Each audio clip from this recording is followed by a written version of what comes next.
What we're doing is an oral history review. Today's date is August 30th, 2021. We're speaking 31st. 31st. I just wrote it on the thing. I didn't know. Thank you. Boy, I just need somebody to keep me on track here.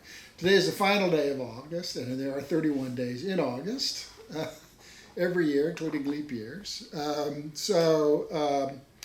We're speaking with Mark Ringenberg.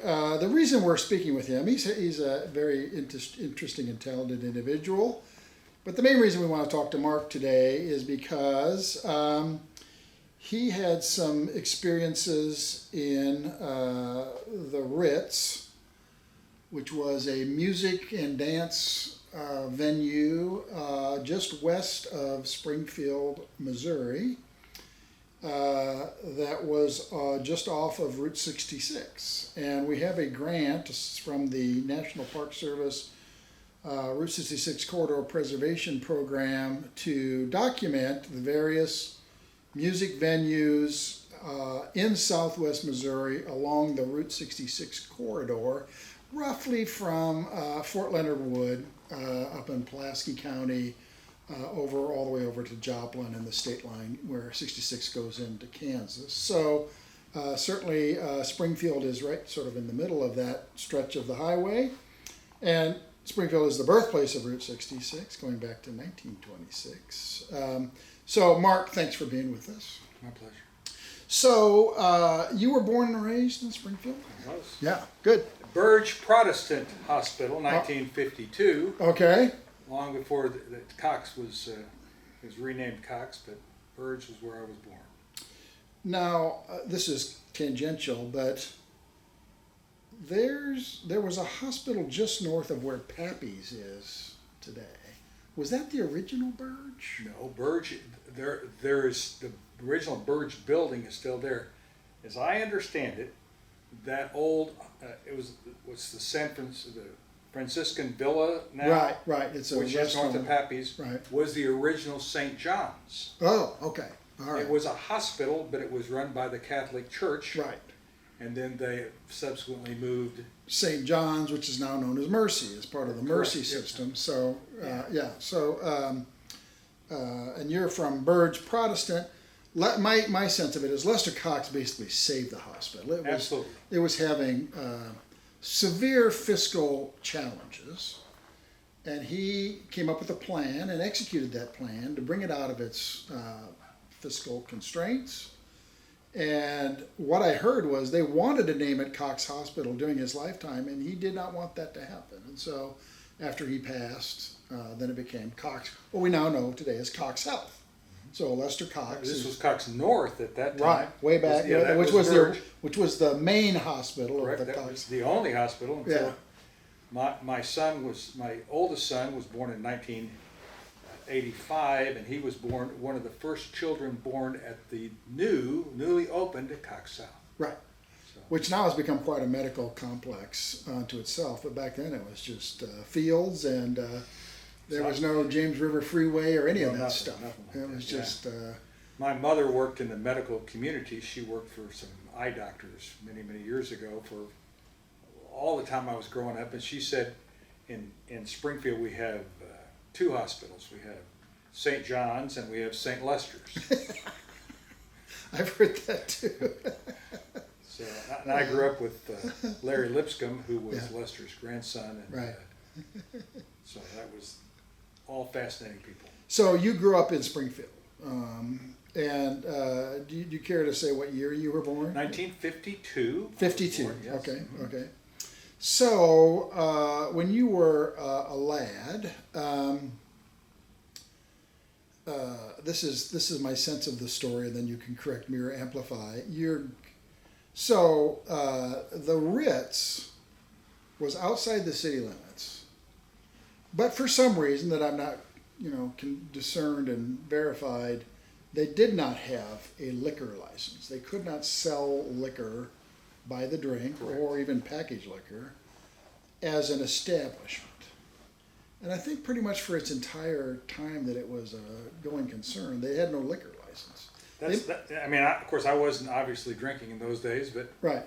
My grandmother and grandfather had gotten divorced, and he was a funeral director in Seymour, Missouri, and she came back to Springfield where they had lived. He had worked for Herman Lohmeyer Funeral Homes, which have been here for years and years. He went and got his own funeral home. They divorced. She came here and got a job at the Teachers College. Oh, okay. Doing? She was a dishwasher. Okay. And so her name was Nanny Bell Sorters. Sorters. Sorters from she was from Stockton, born in Stockton, Missouri. And so she married Bob Bergman, my grandfather, who had the Bergman Miller Funeral Homes in Seymour, Mansfield, and Hartville. Okay. But so she worked here, and so her name was Nanny. But she came to work at the Teachers College in the cafeteria, and she washed dishes. So, you know, when you would take your tray and you'd go over and you'd slide it in there, she would be on the other side. To take it and so she would, the lady she replaced name was Betty. So that people couldn't see that it wasn't Betty. Oh. So they started calling her Betty. They go, Betty. "Hey, you doing, Betty? Here you go, Betty." So she became Betty Bergman, and she was that until she died. Really? And so she had jobs different places. She worked at the original Pappy's. Really? Or the original, before it was Pappy's. Yeah. A little cafe over there. Yeah. And but she became friends with the people who owned the Ritz. I want to say Hurley. Hurley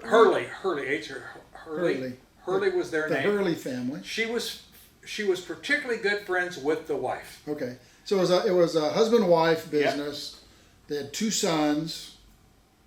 They had a fire in 48, 49 that destroyed the building, and the sons were late teen, early adult ages when that happened, because it was a 2-story building. The original building was 2 stories, wood frame construction by and large, and there was a family living above, a divorced woman and her 2 daughters and 1 son, I believe.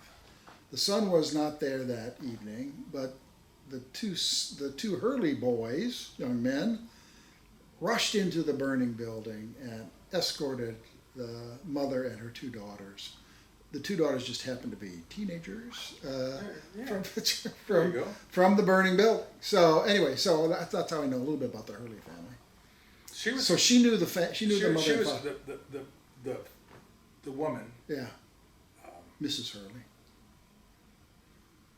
And her name was Charlene or Charlize, or I don't remember exactly what her name was, but they would talk on the phone every day. Uh-huh. So that's how she kept up with all the gossip about who was dating who and all that kind of stuff. That's right. My grandmother then had a boyfriend who worked for the highway department named Buster Stone, and they liked to go to the dance. They liked to dance, and they would go certain days of the week. They would go to the Ritz and dance during the week, and then they would also go out to a place called the Flamingo Club, which was out just past the medical center, the Federal Medical Center on West Sunshine. Oh, okay. Yeah. So almost. So we're not on 66. But, West bypass. But that was the two dance halls. All right. They frequented. But she supplemented her. Never Half a Hill? Just have to interject that. They never would go down to Half a Hill? They didn't. My Uncle Bill has a lot of Half Hill stories, but they didn't go to Half Hill. Okay. So,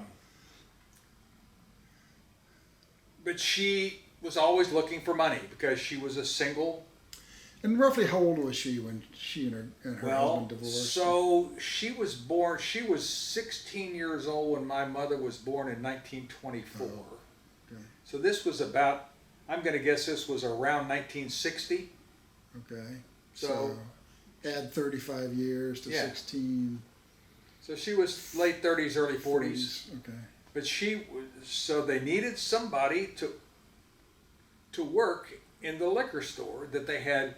It's in a little building. Yeah. It was connected, as I remember, or adjacent to the dance hall, so Right. they would come And when in. they rebuilt, I've seen photographs. When they rebuilt it immediately. It burned in April, and they had it open again by October. Yeah. Built on the same site. I don't know if it was a slab, or what it was, but it burnt pretty much, down to the ground.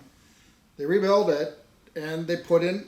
Well, I don't know how they negotiated with the county and the state, but it was almost like a separate business that just happened to be operating under the same roof as the Ritz Club, the new improved Ritz Club, Improved. rebuilt. So when I was, my parents would go out in the evening, and I was an only child, and so my grandmother, I would go stay with her, Yeah. and we would have dinner and all that stuff, and then we would go to the Ritz Club, and she would make. I mean, I was 6, 7, 8 years old, so this would have been if you were late born 50s, early 60s. Yeah, you were born in '52, so it would have been Yeah. late '50s. So she would make a pallet on the floor, and I would go back there and I would make a pallet, and I would, if I got sleepy, I'd go sleep, because she had to work till closing. So she'd work till 1 o'clock in the morning or something like that, and then she would gather me up and we would come home. But she knew all the people because she had been a regular customer there. Right. To the dances. Right. They called them a round, a circle, and a square. Right. So they had these different kinds of dances, square dancing and Yeah. So I don't know much about dancing. I don't dance myself much, but a square dance is basically 4 couples that basically form a square. And then all the moves are off of that basic square formation. When I was in elementary school here in Springfield, Missouri, that was one of our physical education segments that we'd have every year. They would come in elementary school, and they would teach us how to do-si-do. And they had. Did you get was it pass fail? Did you get a passing grade in square dancing? I would say probably not. If I got a passing grade, it would have been one of the few.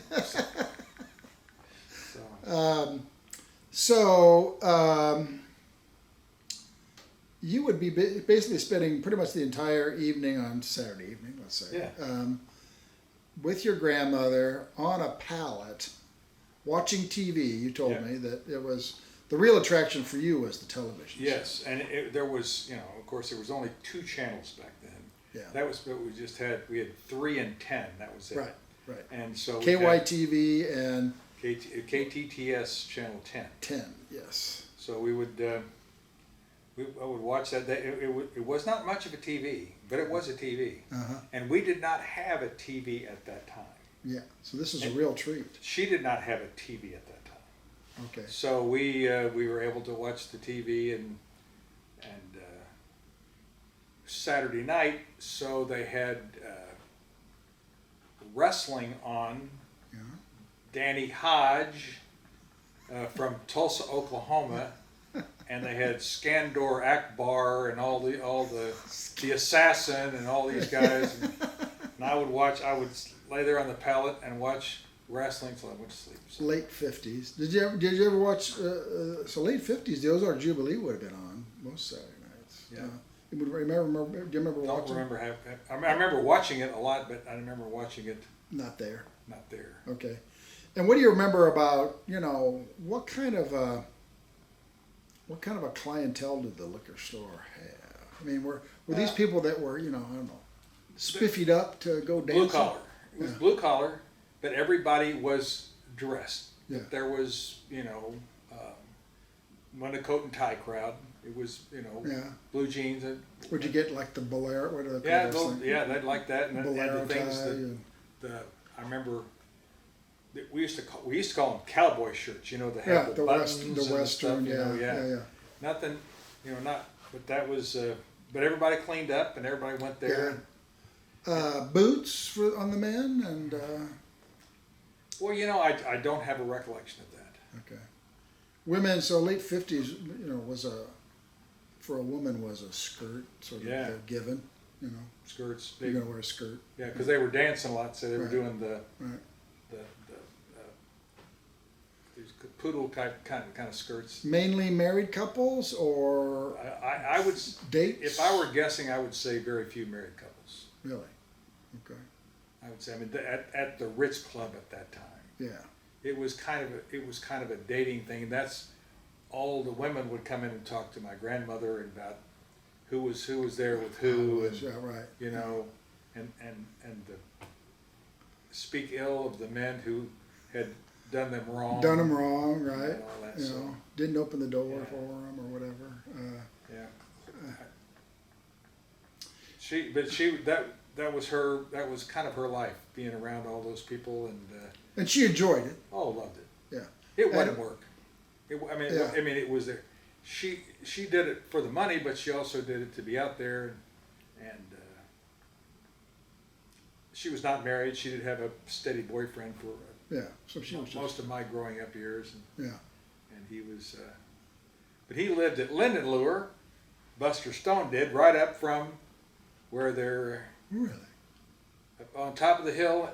He lived with his mother in a house with no running water, and so we used to go. At the top of the hill, is the house still there? Do you know? Or Well, I haven't been up that road in years. you know, they just had the judge just ruled that public access to the river and the dam is back on.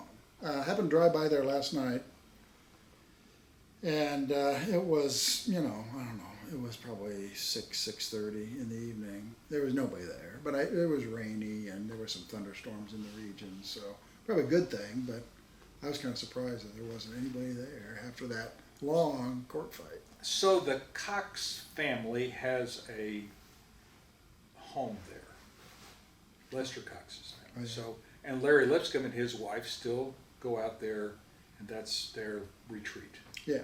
And so And there's probably, you know, I don't know, 10 or 12 or 20 homes along I would there, guess you know. you can't hardly buy one unless you know somebody. Yeah, I'm sure they get snapped up pretty quickly. So the or never really make it to the market. but I talked to Larry's wife Tracy, and she said, that what precipitated the whole thing is the dam has been there forever and ever and ever, right? Well, somebody got the brilliant idea that they should go in there and wedge one of the boulders that made up the thing out. And so they basically did that, and the dam then became weak and water began coming through, so they had to take out like several feet, 2, 3, 4 feet of the dam to get down to where that rock was. Could they could fix it? And they had to pay, to do that, and it cost them a lot of money, and Yeah. so. I don't know a lot about Lindenlure, but I have this vague sense that, back in, let's say, the first half of the 20th century, maybe even back into the 19th century, if you lived in a place like Springfield, it was typical to have a place out in the country that during the hot summer months, the family would repair to the country. And then like Dad would come out On the weekend. weekends kind of deal. And Lindenlure was the place of choice for the elite. Yeah, so it was the upper crust near, because it's only less than 20 miles probably from downtown Springfield. Which was a long way. Yeah, it wasn't, it would have been, a bit of a buggy ride, so to speak, but it was that kind of a place. It was an elite, close-in summer enclave. And remember, Table Rock Oh no, yeah. was not around then. Right, And right. And even, Lake Taneycomo was, because it was... yes, White River. It filled in 1913. With But the that would have been a more... Powersite Dam. Yeah. Right, Powersite Dam. Which when Powersite Dam, this is a rambling oral history, but I'm getting ready to give a talk about Powersite Dam at the Ozark Symposium at the end of September. And I'm still like, is that really true? When Powersite Dam was built, started in 1911, finished in 1913, it was the largest hydroelectric dam west of the Mississippi. Wow. So Hoover Dam, Grand Coulee Dam, all those dams on the upper Mississippi, all that dam work was done. Hetch Hetchy, Reservoir out in California. That was all done after Powersite. It was the largest hydroelectric dam west of the Mississippi when it was built. Now it's like, is that a reservoir or is that just a wide spot in the river, you know? But it was the first one, and it was more of a regional tourism magnet. You know, it wouldn't be just Springfield people going down there, but people from St. Louis and Kansas City and Memphis, and you know, that was a big draw. Lake Taneycomo. It's still a pretty cool place. Yeah, well, you know, and then Table Rock, in some ways, ruined it because that water, cold water coming out of Table Rock, nobody wants to water ski in Lake Taneycomo now because That's right. You know, it's like 60 degrees on a warm day, the water. Anyway, so Lindenlure, back to Lindenlure. So her boyfriend had a place at Lindenlure. Well, he lived in his grandmother's house. He lived up the hill. In her mother's house, up the hill. Yeah. And I remember when I was a kid, they had some steps that went up to the top of this hill. Yeah. And so they would drop us kids off and they would go around and we would run up these steps and try to meet him at the top of the hill. Parents are always thinking how to get them to burn off some energy. Back in the days when I thought it was fun to run upstairs. Yeah. I went to Greenwood and graduated in 1970, and we used to come over here before this upper level was built on and run up and down those stairs on the lower level, the concrete bleachers on the bottom, right there. And was Greenwood over in this building when So they were here. They moved in 1966 to the new building. Okay. I never went to school. I started in 66. I went to public schools through 8th grade. Okay. Then I went 66 through 70 at the new building. In the new school. So they had moved in there in the fall of 65. Okay. And then I'm sorry, fall of 65, and then the following year. Okay. Just as an aside, did you ever hear of a tradition back when it was over in whatever that hall is, the education building? Evidently there was a tradition that you would, if you were going to Greenwood, especially if you were like a senior, you would sneak up into the upper rafters of the building and write your name on the.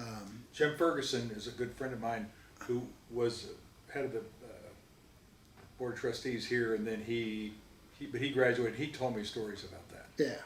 And he had gone over there. They had some kind of an event, and they went up and saw where everybody. Yeah, they were renovating a few years ago, and I got a call. Hey, I ought to come over and see this. And we went up there, and there were a lot of names, and you know, sometimes some expressions of love.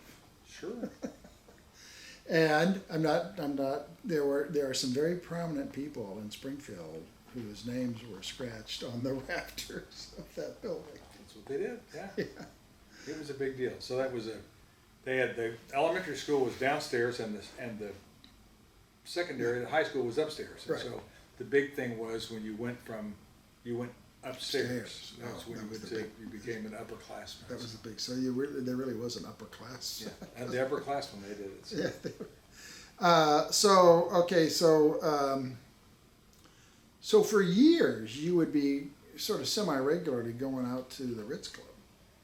Yeah, and then of course I got to be. We moved in 1960 to this little place they just started called Southern Hills. Yeah. And we lived in Lee McLean's house that he lived in.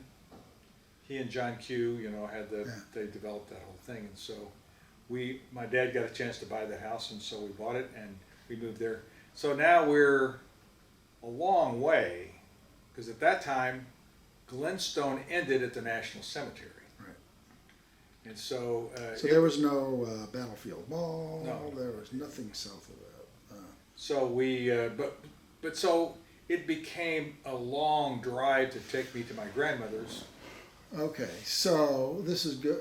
I knew that it ended, but then it actually turned east there, didn't it? And it went past like where, well, I'm not sure whether it went down Sunshine or if it went down... no, it went out Seminole, and then went through Galloway.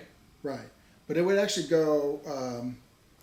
due east, past Brentwood, where the Brentwood branch of the public library is now, And then there's a church, Correct. and if you look, there's still the curve of the Yeah. old highway turning south, and it would go down right by Half a Hill. Correct, right by Half Hill. And then I don't know where it crossed the James River compared to today. I want to say a little bit downstream from where 65 crosses over today, but I don't know. So, yeah, I remember distinctly going to down that way. I mean, hundreds and hundreds of times around that curve. Right. And every Sunday morning there'd be a car in that church parking lot rolled over or bent up or something, where somebody had come back from the Half a Hill and had failed to negotiate that corner going back. An impaired driver, as they say. Possibly impaired in some way. You're correct. So that was it. So when I was 14 years old, there was across the street from the Tower Theater, which is now the Plaza, Right. the radio station there on the Plaza. There was a 7-Eleven, and it wasn't the Southland Corporation that we know today. Across the street north? Where? West. Oh, okay. Was there like So a we're big Steak and slide? Ale. Yeah, wasn't there a big slide on that corner too? Yeah, but that's at Sunshine. Okay, This is right across from the this tower. is across halfway between there and Cherokee. Right, okay. So Steak and, so- well, now it's called Jim's. Jim's, correct. Two That's M's. correct. Jim's. Jim's Steakhouse. Yeah.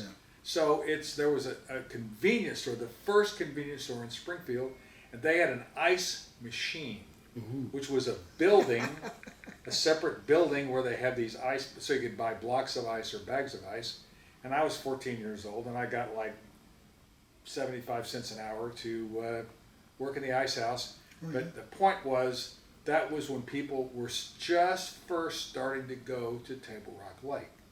And so they would want to get ice for their cooler. Uh-huh.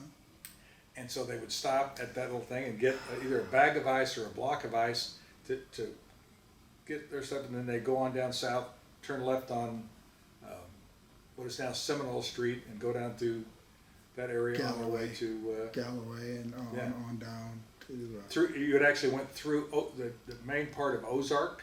Yeah.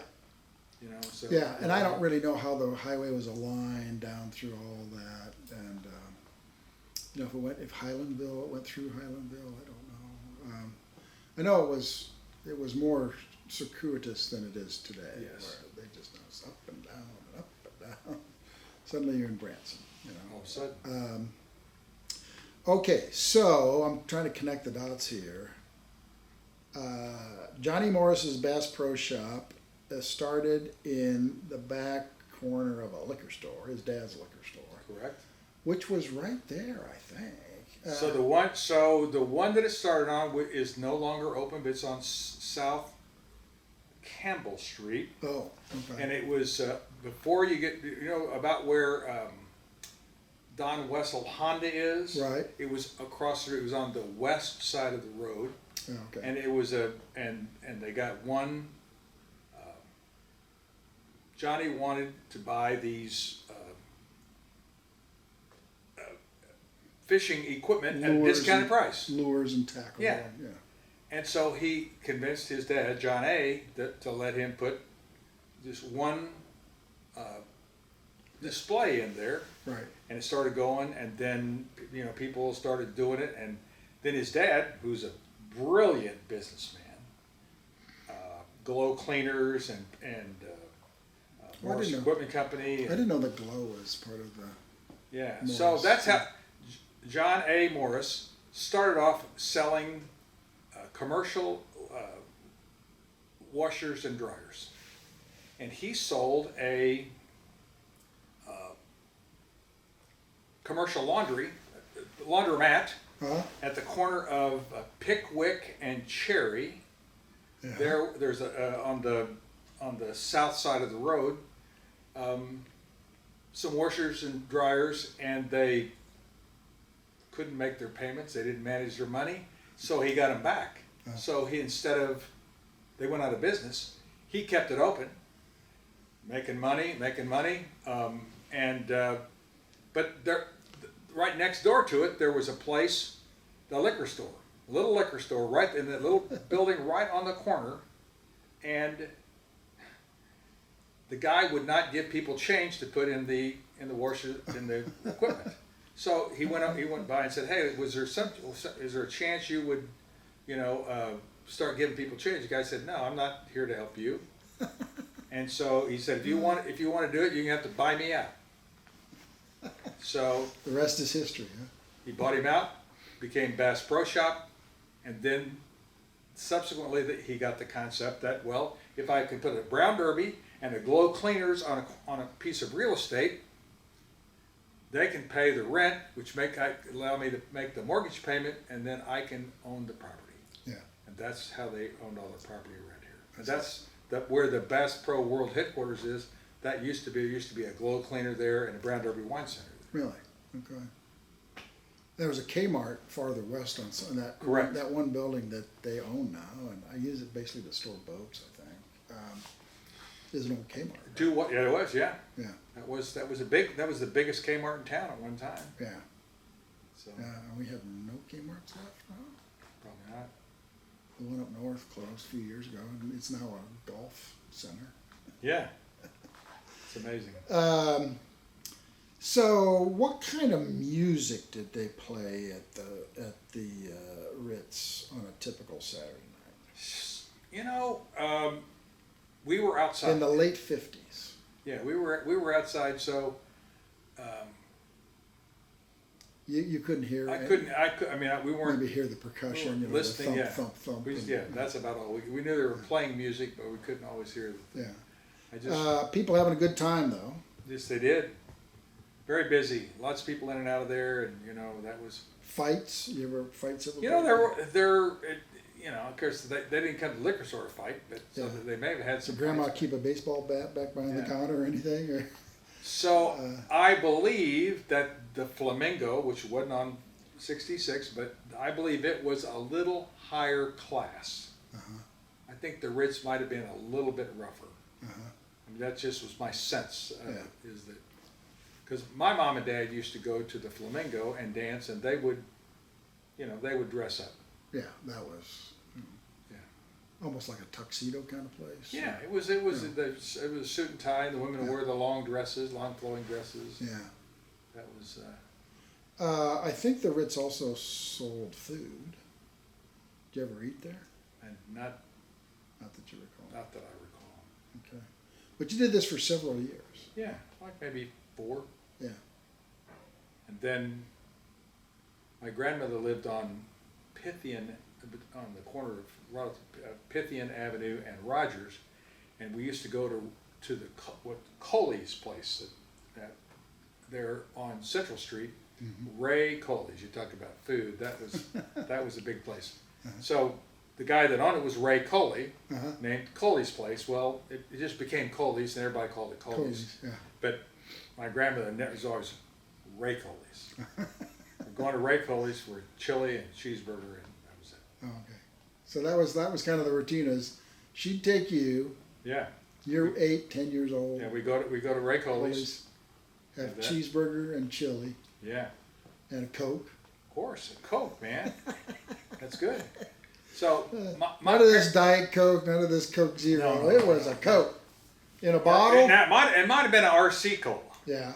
It might have been an RC Cola. That's in a bottle. In a bottle, yeah. With a straw in the bottle. Yeah. My parents didn't take me out much. My mother worked and my dad worked, and so by the time they got home, we just didn't go out much. Right. But my grandmother would always take me and my 2 cousins when they were with us. They would occasionally go. Yeah. She would take us out to Coley's because she didn't cook a lot because she lived by herself. So, right. So she didn't have much stuff around to cook. Kind of a treat for the grandson. So most people, the stereotypical grandmother, is this big kitchen and she's always cooking food and has cookies and all that. Right. So my grandmother took us to her job at the liquor store. So did your parents ever, did you ever hear that maybe somebody was a little bit concerned that you were spending your Saturday nights at a liquor store affiliated with a dance hall? you know, kind of for the lower middle class. it just was not. It was not something that I just didn't think anything about it. Yeah. It was. You never heard anybody saying, I can't believe. I went with I Nanny. can't believe his parents allow that to happen. No, I went with Nanny. Nanny was. She then later on got a series of jobs. She was a bookkeeper, so she did some bookkeeping for places. But she would every summer she would take us to Forsyth, Missouri. Down the hill, down toward the Powersite Dam. Right, old Forsyth. Old Forsyth, down, is that Y Highway down at the bottom of the hill there? Whatever that highway But is. regardless, Yeah. she would save her money all year, and she would take us down there for a week at the Edgewater Beach Resort, which is still there today. And I can tell you the cabin we were in, as you go down the hill, the Edgewater Beach Resort is there today. It's right as you get down to the bottom before you make the curve to go over to Powersite Dam. Cool. And we would go, and Buster would take us crappie fishing. Ooh. And she had a boat. It wasn't a very nice boat, but it was a boat. It didn't happen to be it wasn't a John boat. Was No, it was a regular, yeah. it was a plastic fiberglass, some kind of a deal like that. But it had a nose, and so my cousins and I, we would go crappie fishing, and she would make us make a pallet for us in the nose of this boat. And so we would eat fried chicken and fish for crappie, and then we would go to sleep. Now Buster might have possibly taken a nick or two off a pint of Hill and Hill that he kept in his hip pocket. But I can't attest to that personally. Medicinal. Yes. Okay, so it is, Google Maps has it listed. So it's actually above the dam. Yes. Right, it was in the, Correct. right on the reservoir, actually. Correct, yeah. Not too far, just up from, so it. The swimming pool is in the same location. I hope it is in better condition, but that was, you can't imagine what a treat it was for, 10, 12-year-old kid to go down there, and we'd swim all day, and then we'd fish at night. We'd go fish at night. Yeah. And then we'd come back and sleep in those little cabins. For crappie, huh? Crappie. Which is good eating. It is. And for kids to catch, it didn't involve much casting, Right, You just right. drop it. You just drop it in the water. And watch your. Yeah. Bobber. It was a lesson in attentional focusing. Yes. And patience. And it was good, and I had a hard time, as you can probably tell from this, keeping focused on one thing for very long, and so I would get, interested in something else, and Buster would say, "Mark, I think your bobber's underwater." So then I'd get to work just as fast as I could. And sometimes, boy, you'd get a little fish on there, and the child would yank it, and it'd go flying over the boat. Well, and they have a soft mouth, so you're not supposed to really jerk them like a bass. Right. You're supposed to really, a bass you're supposed to. Yeah, really set the hook. Yeah. So, did you ever so I don't know when the Ritz ceased operating, but let's assume that it survived into your adulthood. Did you ever go back as a patron of Nope. the place? Or? No. Okay. No, I never. Once your grandmother moved on to other things, Yeah. then it was just, that's done. It's done, yeah. That's. I phases mean, I've past. always, when I go out that direction, that's always a place that I think of. So late 50s, this was after Springfield was officially desegregated. Do you remember, was it a mixed crowd? So, until I went to Drury College in 1970, I had only personally met one black person in my life. Really? And you grew up in Springfield? I did. So you don't remember any black The only couples guy, or a guy named Hispanic couples? Ernie Bedell was Yes. the Bedell family's big here, the musicians. He was a drum teacher, and I took drum lessons from Mr. Bedell. Really? In a little place called the Drum Key on North National and Division. And my mother would drive me over there, and I'm telling you what, that dude could play the drums. Yeah. I wanted to be Ringo Starr. North National and Division. That's where the railroad Yes, tracks just about before you get to the railroad tracks, it was on the east side of the road. Oh, so there's just like a small warehouse kind of complex there now, I think. Yeah, so you know maybe a they got glass. there's a auto repair business on the right hand side, just past the park, Right. and then you go down kind of in the hill. So between there, Then you cross over the creek. Yeah. And then between the creek and the division on the east side. on the east side, And there's the a couple Drum of- Key, the Ernie drum- Bedell. Yeah.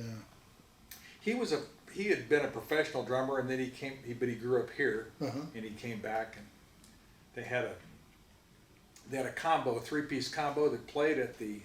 If you ever see the Keys to Springfield magazine, your little keys that used to be, there was.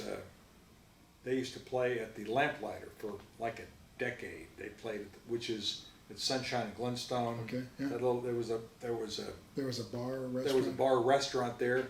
They had a restaurant upstairs and a bar downstairs. Really? And this Ernie Bedell and Rocky Hellwig was the piano player, and they played music in that place for. They were the house band, so to They were the speak. house band, and it was rock. I mean, for those days, you know. And I was in there as an adult. There's some question about whether I was legally of age, but I was in there as a semi-adult. You were in the adult zone. I was in the adult zone, and I went in to see those guys to hear them play because they were. Yeah. Yeah. Cool. And you took not piano, but drum lessons from him. Yeah, I did. You enjoy it? Was it? That was wonderful. It was wonderful. Was he a good? But you know, it was just such a wonderful. Yeah, I shouldn't say that. You know, but those guys, there was no color barrier. Yeah. There was no. He was just another guy, and I was a guy. I didn't know that I wasn't supposed to like him, and he didn't know he wasn't supposed to like me, and so Yeah. we liked each And other. it was and it we was had something. Teacher-student kind of Yeah, relationship. and he spent a lot of time with it because I was not particularly talented, and so. But you so know, who decided? Were you the one who wanted to learn to play I the wanted drum? to play the drums. Yeah. I And your parents were humoring you, basically. They were.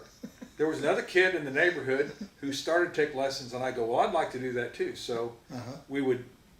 his mother would take us over there. We'd have back-to-back lessons. He'd take his lesson, then I'd take my lesson, and then my mother would leave work, and she would pick us up after work and take us home. Yeah. So it all worked out.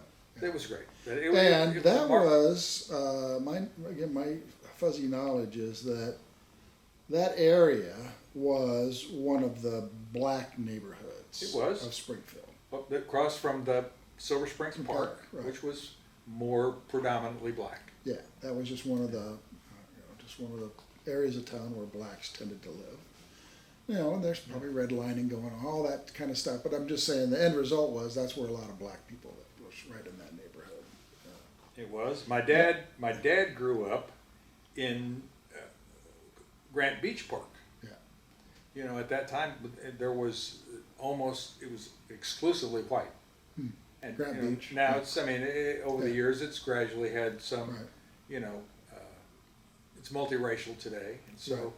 they're. My dad liked to take me to Grant Beach Park because it was an old memory of his, and so. No pool then? Or? Oh yeah, oh Yeah, yeah. there was a pool. Yeah. But the pool was like. Fast night park kind of pool. Oh yeah, Like a WPA project. But it was because it wasn't concrete. It was some kind of stone rock, Yeah. rough Ouch. area. So it was, but it was. So fast night was typical. It's up and down, you know, like this. Right. Well, Grant Beach Park there was a shallow end, and it would just kind of gradually go. It was almost like a beach Yeah. area where you you walk in The and farther out you go, correct. the deeper you're getting. Yeah. So that was a fun. And it was stone throughout. It was like Yeah. the bottom was stone and the Yeah, sides it were was. stone. I don't know what they made it out of, but it was hard on your feet Yeah. as a kid, you know. But you know, so you got out there. But that's kind of where I learned to swim, you know. Uh-huh. That was pre before they moved the locomotive down there. Right? Yeah. Yeah. But it was just a classic city park. It was. A few We had Kiwanis baseball. We played baseball over there too. And that. So that was kind of a big deal because we have a ball game in the afternoon. We'd play ball game, then we'd go over and swim. You know, after that, and that's like cool off. Yeah. Oh, it's like what a great this life does not get any better than this. Right. So, and two of the bigger parks in those days for baseball, Metter didn't exist. So Yeah. this was basically, there was Nichols Park on the north side, and then Fastlight Park and Grant Beach. And then what about Doling Park? That existed, right? Did you ever go up to Doling Park? Well, you know, we went to Doling for the skating rink Right. and for the lake Yeah. and for the amusement park. Right. But I don't. They had like bumper cars. Yes. And, you know. Man, that I was. don't know if they had a wild mouse ride or something. They like did. That. They had a tilt-a-whirl. We're of an age where we say wild mouse and we know what we're talking about. Probably some people. It was an early. I don't know. It was like an early roller coaster type of very, very small scale roller coaster by today's Small standards. scale roller coaster.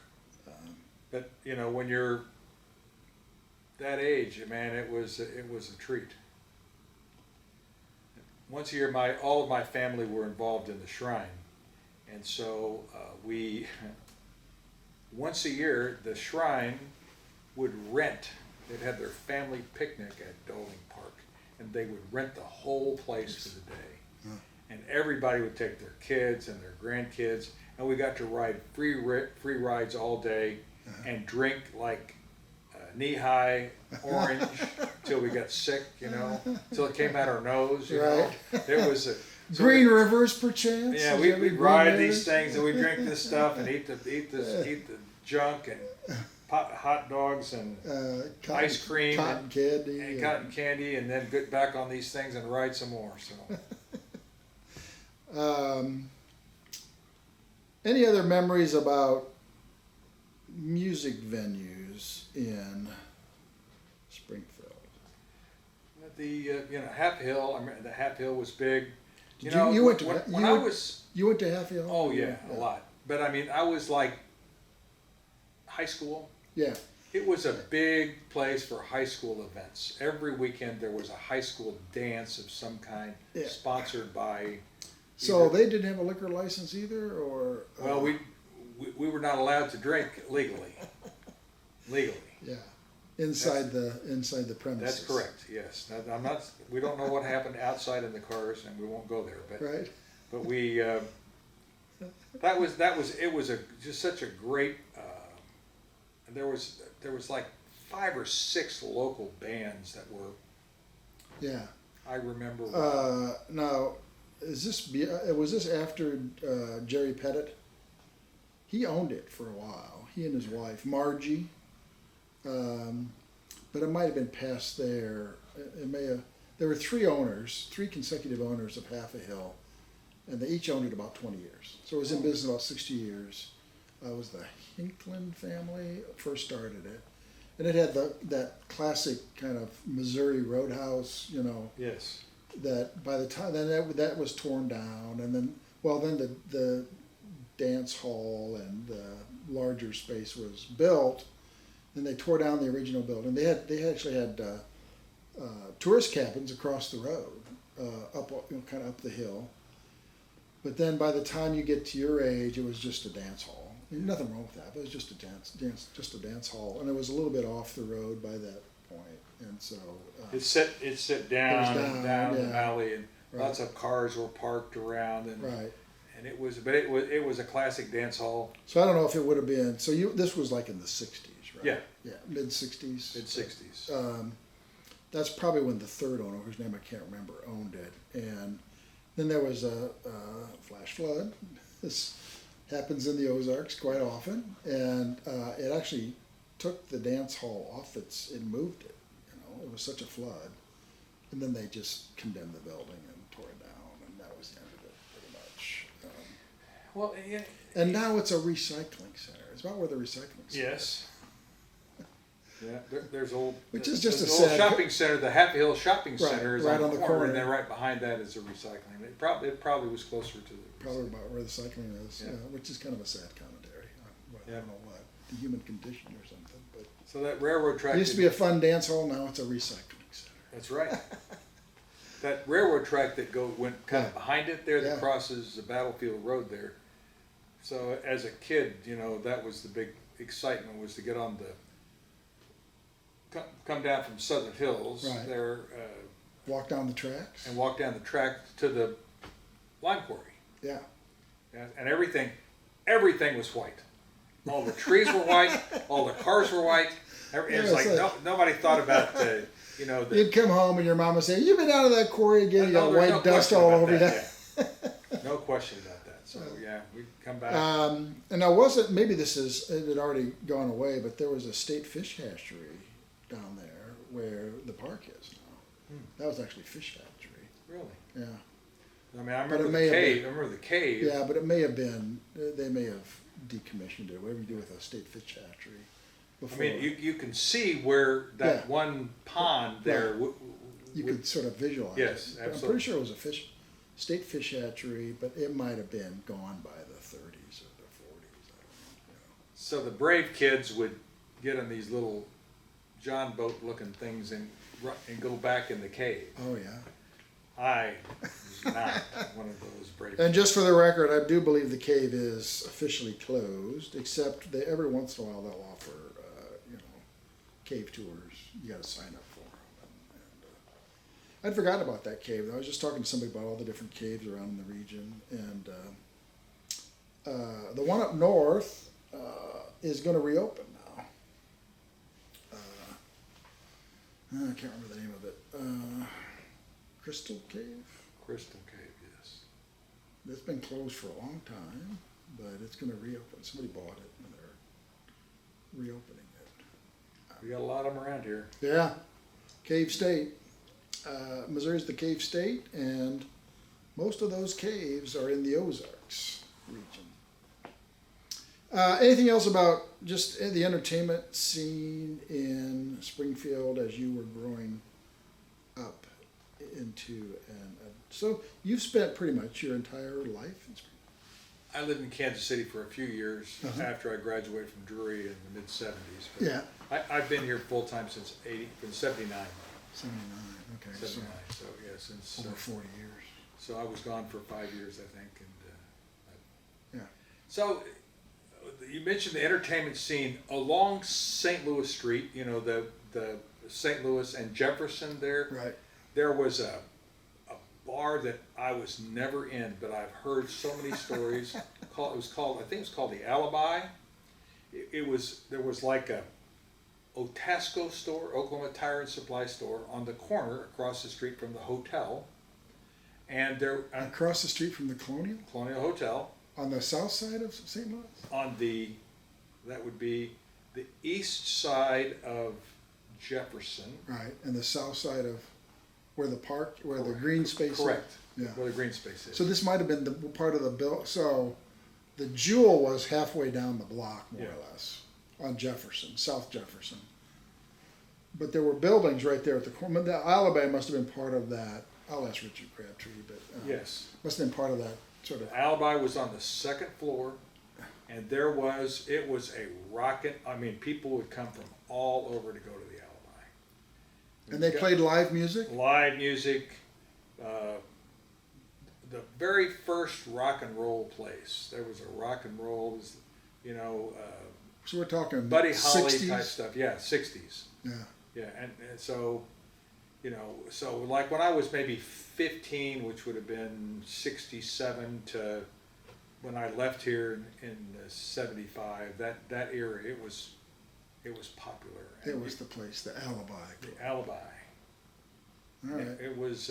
We'll add that to our list because if they played live music, on a semi-regular basis. Oh, I think they played a lot of it. So you have, bands. There was a guy named Benny Mahan, and he is like a musical institution for my age. Uh-huh. And he started with, back in those days, he was a vocalist, and he was a front man, and Uh-huh. he could play. And he was played with the Skeletons and some Right. of those other bands. Was he from Springfield? Yes, well, maybe Mahan, M-A-H-A-N, Benny, B-E-N-Y, Benny, M-A-H-A-N. Okay. And he died a number of years ago. He had throat cancer, and he'd fought it, so he couldn't hardly sing. But he was a great musician, and he was probably of my era. He was the most. Of course, you had Tom Whitlock and all the people that came later on, which had gone on to bigger heights. But in terms of a local guy, he's the guy I think of when I think of. And the Alibi was one of his First place haunts. The first place I ever heard of Benny Mahan was he had a band that played at the Alibi. And Okay.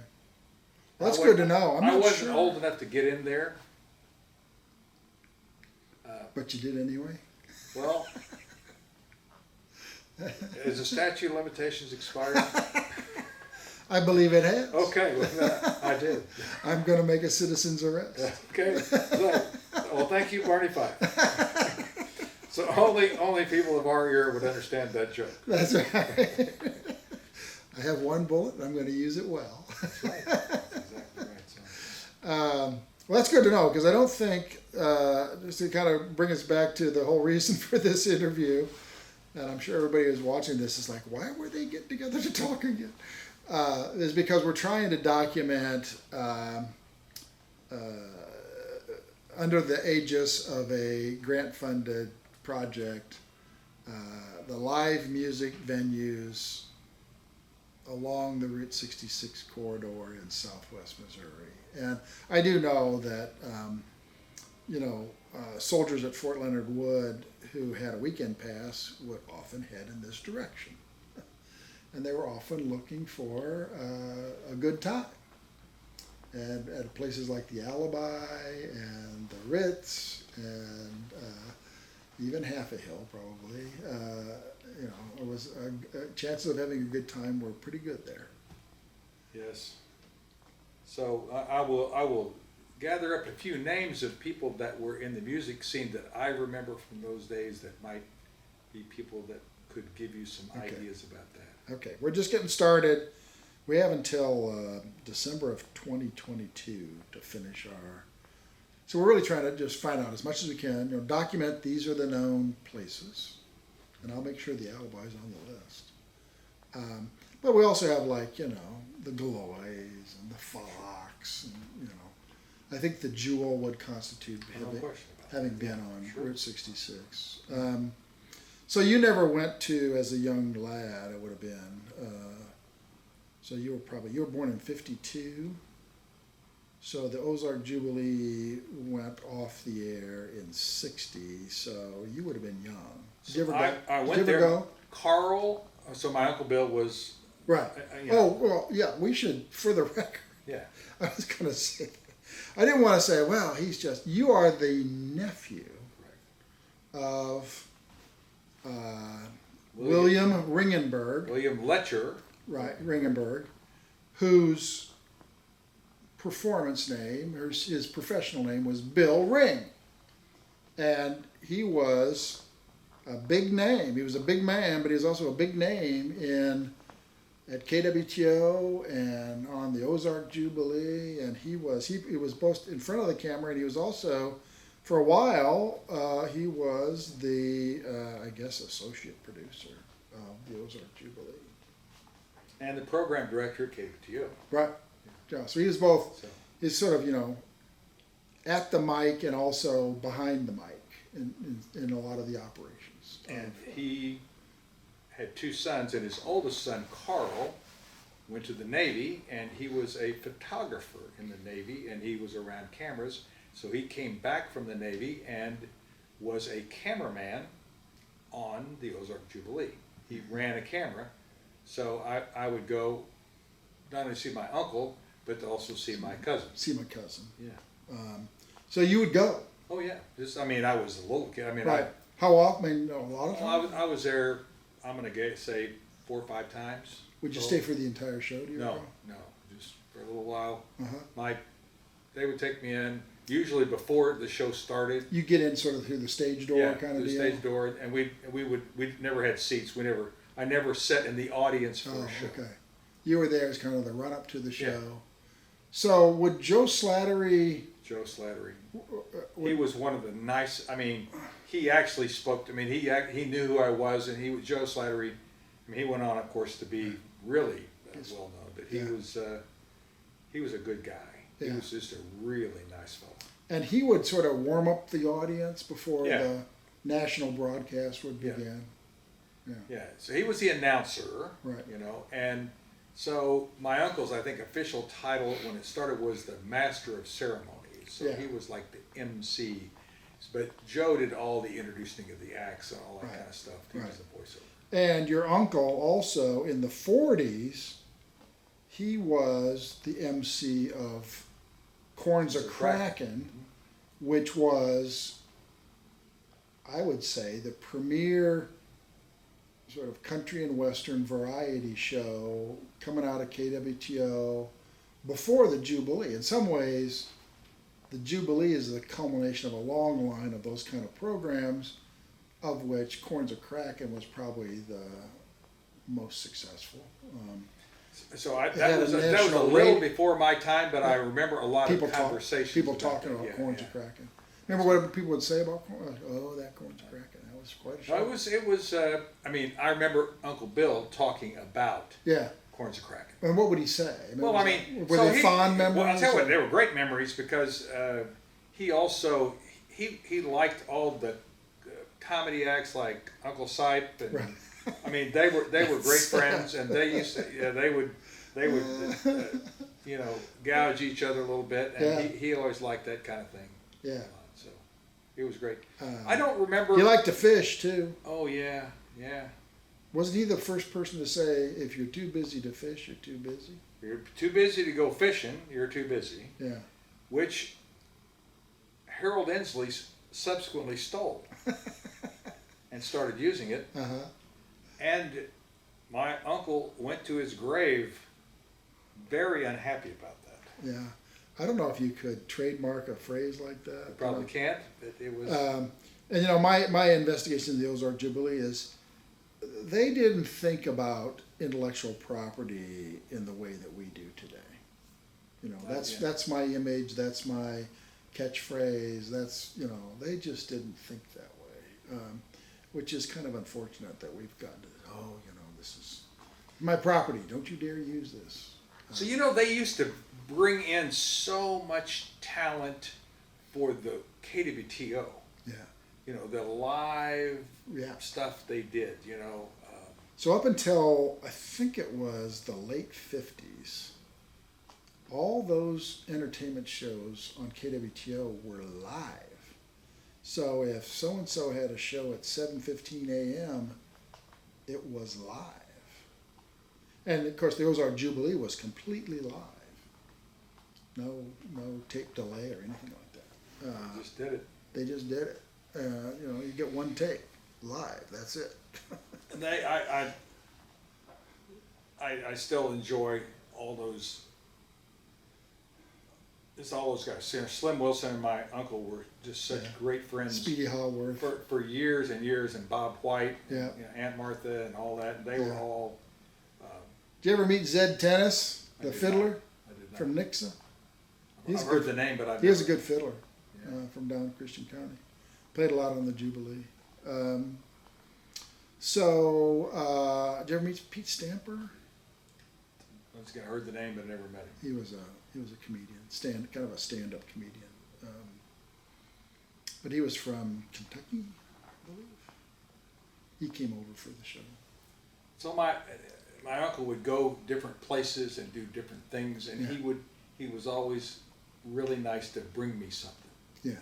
And one of the things that was one of my most cherished possessions as a kid and I'd give anything to have it today, was he brought me they had like a yearbook type thing from the Grand Ole Opry from like the late 50s, you know, with String Bean. Yeah. You know, I love String Bean and all those. Yeah. Minnie Pearl. And Roy Acuff. And, yeah. You know, they were all, and so it was a color thing, and they had pictures of them, and they had little stories about them. And, yeah. you know, I remember as a kid, I would just pore over that thing and read about all those souvenir programs. Yeah, souvenir program. Jubilee did the same thing. You know, they had a sort of a gift shop, I guess, where you could buy ashtrays with Red Foley's image in the base of the tray, and you know. Yes. Red Foley and my father, I believe, had a cold drink occasionally together. Well, from what I'm able to discern, that alcohol consumption in the United States in, you know, between 1940 and 1965, you know, just pick, was much higher than it is today. I mean, there was just a lot of drinking going on, and Red held his own. That's all I'm going to say. They would, after the show, they would go different places, and my dad would find out about it, and he would excuse himself. And the show was usually on fairly early on a Saturday night. I remember so they did the show every week for almost 6 years as a national television broadcast. So when the year that Saturday night was New Year's Eve, Christmas Eve, they did a show. And I remember one New Year's Eve, they did a show, and then a bunch of them climbed in a car and went over and did another gig over in Ava from like 9 till midnight. You know, it was New Year's Eve. So they did two shows that night, the Jubilee, and then they drove over to Ava and did another show that night. So doing those gigs around that's where the real money was. That's right. They weren't getting it off the Jubilee. No, that was all about exposure, you know. And Red understood it, and Cy Simon, everybody understood it. You are performing between roughly 9 million people, and if you can just get a fraction of those people to say, "I'm going to go out and buy that person's record," or "I'm going to go, they're going to be in my town, you know, 2 weeks from tonight. I'm going to go. I'm going to go see them." What they did. That's you know, and usually I think usually the gate was split 50-50 between the organizer and the performers, and so you pack the house and get some money. You get some real money. That's where the money was for entertainers back in the 50s. Yeah, because it was pretty easy. It appeared to me that a lot of them ended up without a lot of money. Right. A lot of them, unfortunately, died young. It was a rough life. You know, you think, well, how tough can it be? You go out and sing 3 songs, but they had to travel a lot, unusual sleep schedules, a lot of hard drinking. That takes a toll. So a lot of them died in their 50s and 60s. And I don't know how long Bill. He had some health issues. Yeah, he had diabetes, and all of the Ringenbergs had diabetes. Yeah. Some form or another. He ended up losing both of his feet. Really? And never could convince him to quit smoking. So and he smoked a pipe. Didn't he have a pipe collection? Well, there's a story about that, and I've read about that. But you don't remember it, huh? I don't have any recollection. Yeah, but he wasn't one of those guys that just always had a few pipes in his pockets. No, he had a Pall Mall Unfiltered in his hand, and one right after the other. And he had a mustache, and his mustache later years was white, and it was brown from the nicotine. All that. So he rented a house out where just across the street from where Glendale High School is, and there was I'm going to say 65 or so, there was a tornado, and they were sitting in their house, and as he was sitting in the house, this tornado comes over and takes the roof off their house and puts it on the house across the street. And he was sitting there looking up into the sky. To the whole thing. So that was a big He just, you didn't care what the tornado did. He was just gonna sit there He and was gonna sit there and take do it all in. Yeah. And Thelma. Thelma was a piece of work. She was great. Yeah, and they had two sons. Two sons, Yeah, Carl and Bill Jr. Bill Jr.'s still alive. Carl passed maybe yeah. 3 years ago or so. Uh-huh. Yeah, he lived in Florida, and Bill's out in Arizona someplace. Oh, okay. Bill Jr., yeah. You don't know where? What? It's I, not the Phoenix area. I don't keep in contact with him. Uh-huh. Yeah, he's,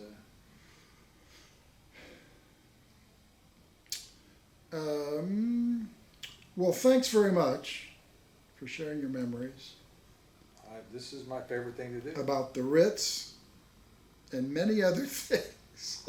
Bill Ring and We've covered a lot of territory. we have. And the Alibi I'll definitely look into because I don't think we have that on our list yet of places. We're just getting started. We're literally. I have some. We're like 2 weeks into it, so.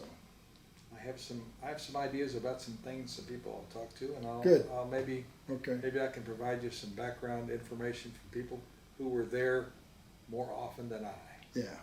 Okay.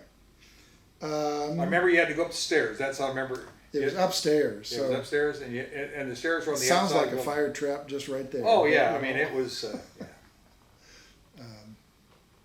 But it was the Alibi, and it was the place to be if you were a It teenager. was a place to be. I mean, the young crowds was there. They were rocking. Black lights. Did they have any black light? You remember No, those I things? Black light posters. Remember those? No, I things?